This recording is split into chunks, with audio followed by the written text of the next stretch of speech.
जय हो द्वारकाधीश। दोपहर के वक्त की उनके दिल की बातें, ये रहेगा टॉपिक। टैरो में से लेंगे 7 कार्ड्स। आज हम लेने वाले हैं मोनोलॉजी। उसमें से लेंगे हम 5 कार्ड्स और ओरेकल में से भी लेंगे 5 मैसेजेस। तो शुरुआत करते हैं हम कार्ड शफल करके।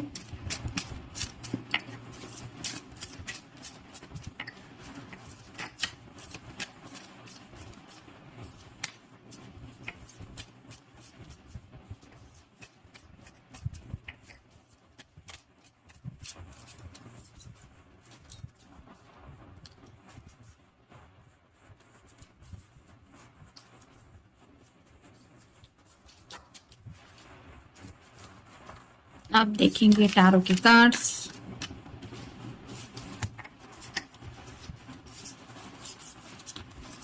पांच कार्ड तो हमें मिल चुके हैं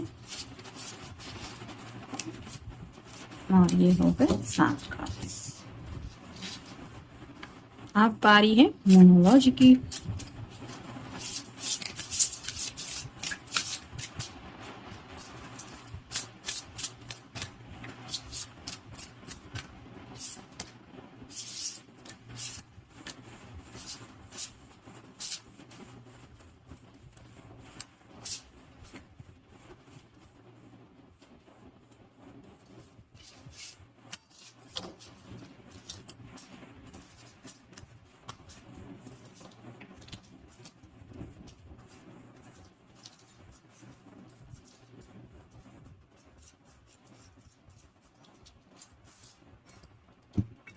पहला ही कार्ड है द लवर्स का। ये कार्ड क्या बताता है ये आपको तो पता चल ही गया होगा। आपके साथ हमेशा के लिए यूनियन में आना चाहते हैं।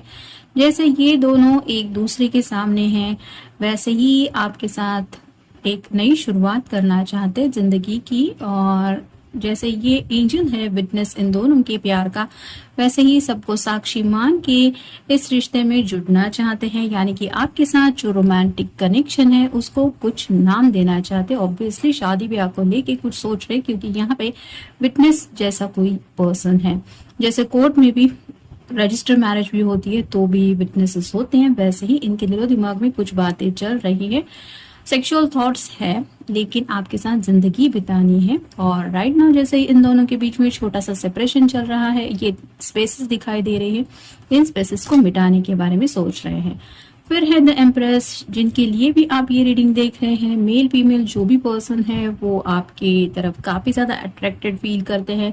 उनको ऐसा लगता है कि आप में बहुत ज्यादा क्वालिटीज हैं जो किसी को भी अच्छी लग सकती है। आपका ड्रेसिंग स्टाइल्स हो, आपके लुक्स हो, आपका बात करने का अंदाज हो, यहाँ तक कि उनको ऐसा लगता है कि आपको दुनिया में कोई भी मिल सकता है। और ऐसे में ये खुद को बहुत ज्यादा लकी समझ रहे हैं कि इनकी जिंदगी में आप हैं एज अ लवर।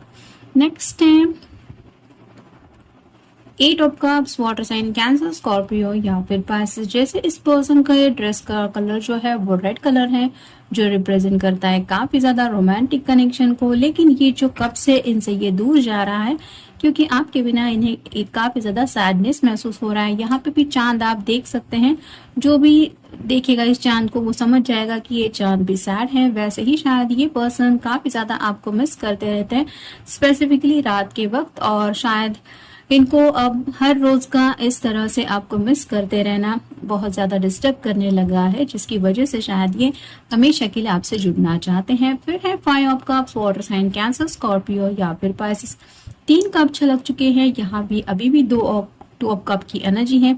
यानी कि अब तक उनको ऐसा लग रहा है, शायद किसी किसी के साथ ये कार्ड रेजोनेट हो सकता है। मे बी 3 महीने से ज्यादा पीरियड हो गया है, आप दोनों ने कुछ प्लान किया था शादी ब्याह का, लेकिन वो सक्सेसफुल नहीं हो पाया। कुछ लोगों के साथ हो सकता है 3 साल हो गए हैं और इनको ऐसा लग रहा है कि काफी वक्त गुजर चुका है, अब मेरे हाथ में कितना कम वक्त बचा है। यानी कि जिंदगी को लेके थोड़ा सा डिस्टर्बिंग मूड में ये सोच रहे हैं। ज्यादा से ज्यादा ये आपके साथ जिंदगी बिताना चाहते हैं और ऐसे में उनको ऐसा लगता है कि उन्होंने काफी वक्त गंवा दिया है। अभी भी ये 2 ऑफ कप की एनर्जी को देख नहीं रहे हैं। यानी कि आप दोनों जब से एक दूसरे के साथ जिंदगी बिताना स्टार्ट करेंगे, उस पल से आपकी खुशियां जिंदगी में वापस आ जाएंगी, अगर इस पर्सन को सैडनेस लग रहा है तो। लेकिन इस बात की तरफ उनका ध्यान बिल्कुल भी नहीं है। फिर है 2 of wands, fire sign Aries, Leo, यहाँ पे सैजिटेरियस। यहाँ भी आप भी देख सकते हैं कि एक वैंड को होल्ड करके ये पर्सन इंतजार कर रहा है, तो किसी डिसीजन मेकिंग तक ये पर्सन पहुंचना चाहते हैं। शायद ये आपके फैसले का इंतजार कर रहे हैं या फिर आपकी तरफ से कोई एक्शन चाहते हैं, लेकिन दुविधा में है और इस दुविधा से निकलना चाहते हैं। फिर है जजमेंट का कार्ड, तो ये कार्ड भी रिवर्स आया है। तो ये बताता है कि इस पर्सन की ऑलरेडी अवेकनिंग हो चुकी है, जिसकी वजह से शायद ये हमेशा के लिए आपके साथ यूनियन में आना चाहते हैं। और फाइनल कार्ड है द सन। ये तो टैरो का आपको पता ही है, सच्चे बहुत अच्छा कार्ड माना जाता है, लेकिन ये कार्ड रिवर्स आया है, जिसकी वजह से आप कह सकते हैं कि इस पर्सन को जैसे सूरज की रोशनी ना हो और अंधेरा हो तो हम कुछ ठीक से देख नहीं पाते, वैसे ही इनकी हालत हो रही है। यानी कि अभी भी जैसे दोपहर का वक्त है, लेकिन इनको ऐसा लग रहा है कि इनकी जिंदगी में डार्कनेस छाया हुआ है और ये कुछ भी नहीं देख पा रहे हैं सिवाय आपके। और जैसे यहाँ पे भी इस कार्ड को देख के भी आप समझ सकते हैं, ये दोनों मोस्टली जैसे एक दूसरे के सामने हैं, वो एंजल्स इनके विटनेस है। तो यहाँ पे भी ये शायद बताना चाहते हैं ऊपर वाले को कि आपको तो पता ही है कि मेरी जिंदगी में कितनी ज्यादा उथल पुथल मची हुई है और आपके सिवा इनको और कुछ भी नहीं दिखाई देता। ये बात तो शायद वो अब किसी से भी छुपाना नहीं चाहते। अब देखते हैं बाकी के कार्ड्स हमें क्या कहते हैं। तो पहला ही कार्ड है पसंद। ये बात तो हमें बताई है कि ये पर्सन आपको काफी ज्यादा पसंद करते हैं, और ये क्यों पसंद करते हैं ये तो आपको उन्होंने बताया ही होगा। जैसे एम्प्रेस की एनर्जी में भी मैंने कहा कि काफी ज्यादा अट्रैक्टेड आपकी तरफ हुए हैं ये पर्सन, जिसकी वजह से इनको ऐसा लग रहा है कि बस अब इनका जो सपना है वो पूरा हो जाए। फिर है अनुरोध करना। जैसे यहाँ पे आप कह सकते हैं कि अपनी बात मनवाने के लिए ये शायद कुछ रिक्वेस्ट वगैरह करने के बारे में सोच रहे हैं, यानी कि काफी वक्त अगर आपने इस पर्सन को दिया है और थोड़ा सा और वक्त इनको जरूरी लग रहा है किसी डिसीजन मेकिंग के लिए, तो मे भी आपको रिक्वेस्ट करने के बारे में सोच रहे हैं। फिर है सिद्धांत। तो हर किसी की जिंदगी में कुछ ना कुछ मॉरल प्रिंसिपल होते हैं, वैसे ही इस पर्सन के सिद्धांत है और उन्हीं सिद्धांतों को फॉलो करते हुए ये जिंदगी की तरफ आगे बढ़ना चाहते हैं। ये क्या है ये आप अच्छी तरह से जानते होंगे, लेकिन आपके सिद्धांतों के बारे में भी शायद कहीं ना कहीं ये पर्सन सोच रहे हैं। फिर है पहल। तो अगर कुछ लोगों के बीच में थोड़ा नो कॉन्टेक्ट जोन चल रहा है, जैसे कि पहले ही लवर्स के कार्ड में मैंने कहा छोटा मोटा सेपरेशन में भी चल रहा है, तो ये पर्सन अब सामने से पहल करना चाहते हैं। यानी कि काफी वक्त से अगर आपके पर्सन का आपको मैसेज नहीं मिला है तो मे बी ये कॉल या मैसेज करना चाहते हैं या करने के बारे में सोच रहे हैं। और फाइनल कार्ड है चिंता। तो राइट नाउ तो उन्हें फिक्र सता रही है, यानी कि जब हम किसी से सच्चे दिल से प्यार करते हैं और उससे मिलना जुलना भी नहीं हो पाता, ना ही उससे बातचीत हो पाती है, साथ ही साथ फ्यूचर को लेके भी काफी ज्यादा सीरियसली कुछ सोच रहा होता है, तब ऑब्वियसली इंसान चिंता में डूब जाता है। यहाँ पे भी इस पर्सन की वैसी ही हालत है। अब देखते हैं मोनोलॉजी में से हमें कौन से कार्ड मिले हैं। Look at the bigger picture. Sagittarius का कार्ड है, आपका या उनका साइन हो सकता है। तो राइट नाउ भले ही जिंदगी में छोटी मोटी मुश्किलें हैं या फिर ऑलरेडी 3-4 साल में भी किसी किसी की जिंदगी में गुजर चुके हैं, इतना वक्त गया है, लेकिन ये पर्सन खुद को समझा रहे हैं कि बिगर पिक्चर की तरफ देखने की कोशिश करो। यानी कि फाइनल गोल क्या है, एक दूसरे के साथ जिंदगी बिताना, वो तो पॉसिबल हो रहा है ना। तो ये मेन है, कितना वक्त गवा दिया इसके ऊपर अब गौर करने की जरूरत नहीं है। ये खुद को ये एहसास दिला रहे हैं या फिर शायद आपको ये बात समझाना चाहते हैं। नेक्स्ट है the answers you need are coming. तो यहाँ जेमिनी का कार्ड है, आपका या उनका साइन हो सकता है। तो कुछ सवालों के जवाब शायद ये काफी वक्त से इंतजार करके उन चाहते हैं कि उन्हें वैसे ही जवाब मिले जैसा वो चाहते हैं। जैसे मैंने कहा कि मे भी घर वालों की रजामंदी हो सकती है या फिर आपकी तरफ से कोई फैसला हो सकता है।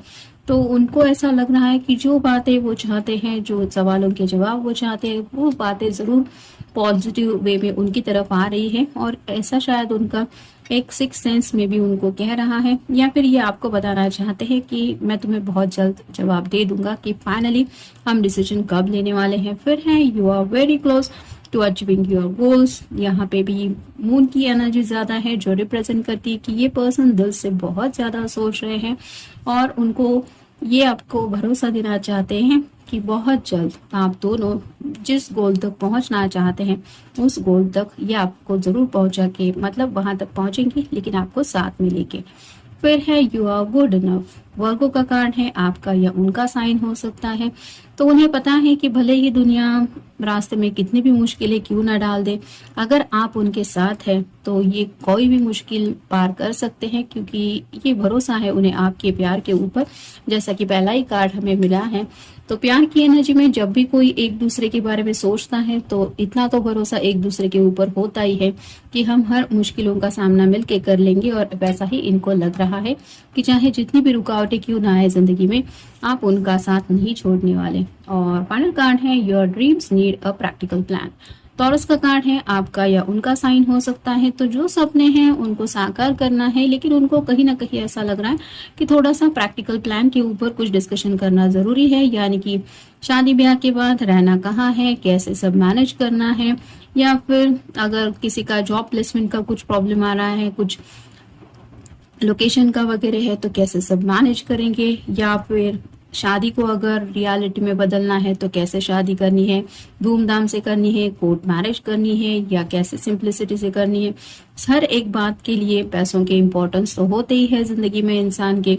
और ऐसा अगर कोई बड़ा सपना है जिसको रियलिटी में ये उतारना चाहते हैं आपके साथ, तो उसके लिए तो सोच समझ के ही कुछ प्लान आउट करना पड़ेगा, जिसके लिए समझदारी की जरूरत है। और इसी समझदारी के बारे में शायद ये सोच रहे हैं, और आपके भी कुछ सपने हैं उनको भी ध्यान में रख के ये उन बातों के ऊपर गौर करते हुए शायद कुछ प्लान बनाने के बारे में सोच रहे हैं। तो ये था आज का रीडिंग। मिलेंगे नेक्स्ट रीडिंग में। Have a good day.